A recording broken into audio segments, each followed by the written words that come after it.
Hello everyone and welcome to another video. Extreme Heights is a scenario where you need to build a large extensive park to attract the 4,500 guests you need to pass the goal. As the name implies, every guest only wants to go on very intense rides, making it the ideal place to just go crazy with massive roller coasters. But what if I don't want to build roller coasters and only like the merry-go-round? Can you beat Extreme Heights with just one merry-go-round? There are several obstacles to overcome here. The first and biggest is that none of the guests in Extreme Heights will ever want to ride the merry-go-round, as all they want is rides with 9 or more intensity. If they're as happy as possible, they can go up to 2.5 points outside of that range, but even 6.5 is way higher than the highest possible intensity on the merry-go-round, which is just 1.4. Fortunately, there is a way to get guests to ride a ride with any stats imaginable. As long as the ride remains untested and thus has no stats yet, guests will ride it, no matter what those stats would be. You can simply take some ride, force it to never start or get stuck halfway through, and the guests will keep on pouring into the queue line, where you can then trap them.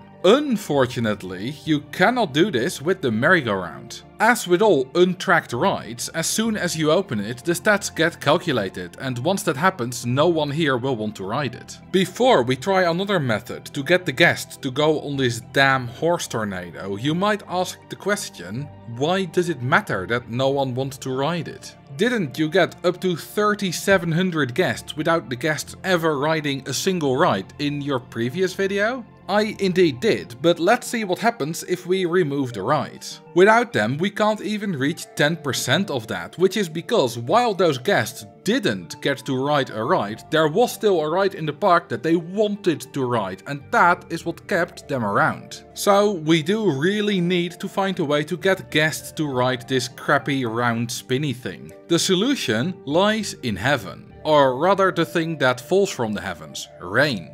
Guests actually don't mind rain that much, or so it seems. While it is true that being out in the rain doesn't directly lower their happiness, it does influence their behavior. The two biggest changes are that they will pay anything for umbrellas and that they won't go on any unsheltered rides. But did you know that when it rains, they will also go on any sheltered ride, regardless of their intensity preference? Actually, not just that, they will go on any sheltered ride, period.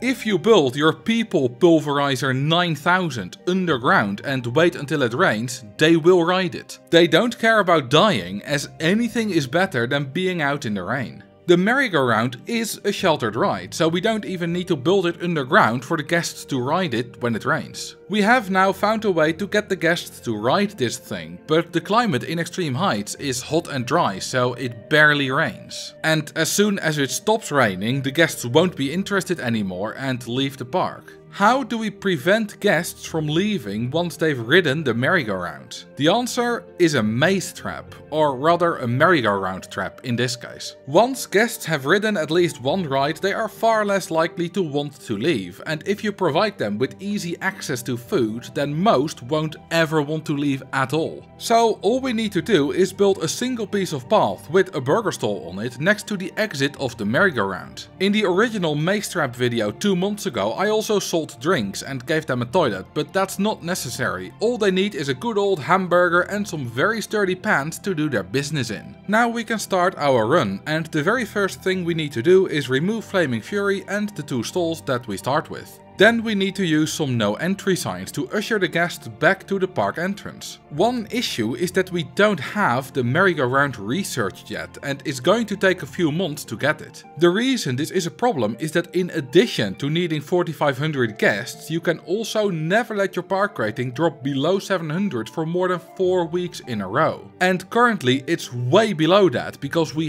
have no rides. In accordance with the challenge, we cannot build any other rides, but we can build a single hamburger stall, and that will count as a ride for the average ride uptime part of the park rating. With our infinite money, we can also hire a whole bunch of entertainers to keep the guests as happy as they can possibly be, and with that we can reach a park rating of about 705, which is just enough to not have our park closed down and fill the goal. In early September we researched the merry-go-round and we can now complete the park. A little bit of path, some queue line, a merry-go-round and a burger stall should be enough to eventually get us to 4500 guests. It is gonna take a long time to get there though, so let's speed it up a lot. Every time it rains, the merry-go-round can process a few dozen guests, and it only rains about once per year on average, with sometimes several years of no rain at all. 10 years into the run, we still only have about 270 guests in the park, not even 10% of the goal. But the park rating is climbing very slowly as the number of guests increases, and there haven't been any issues, so while progress is very slow, it is happening. In the next 10 years we get a lot more rain, and 20 years in we're at about 730 guests. It's still quite slow, but at least a lot faster than at the start. Another decade later we're at 1250 guests, over a quarter of the way there. By this time the burger stall has sold over 36,000 burgers. If we use cheats to turn on money, we can see that the oldest guest has eaten a massive 69 burgers. Nice. In year 57 we crossed the halfway mark of 2250 guests. Naturally, the merry-go-round has processed almost the same number of customers, and nearly every single one of those has it as their favorite ride. I do wonder why those other 40 guests don't have it as their favorite. It's not like they've ridden anything else. Was it just so boring that they can't bear to count it as their favorite? Whatever the reason, they still rode it and are still trapped, so ultimately I have the last laugh. 100 years into the run we're still not there, but we are getting close as we have over 4100 guests in the park. The burger stall has sold nearly 500,000 burgers, and guest 565 has had 236 of those. Without access to a toilet, his pants must be incredibly sturdy, or he's a wizard and just magics it away. Because we only have one ride, our guest generation rate is super low, and in these 100 years less than 37,000 guests have entered the park. This is only 363 per year, or just 45 every month. A few years later, in year 109, we're almost there and it starts to rain again. This is enough to cause another few dozen people to ride the merry-go-round, which in turn is enough to get us over 4,500 guests and thus beat the park. So to answer the question in the title of this video, yes, it is possible to beat Extreme Height with just one merry-go-round, but we can do better.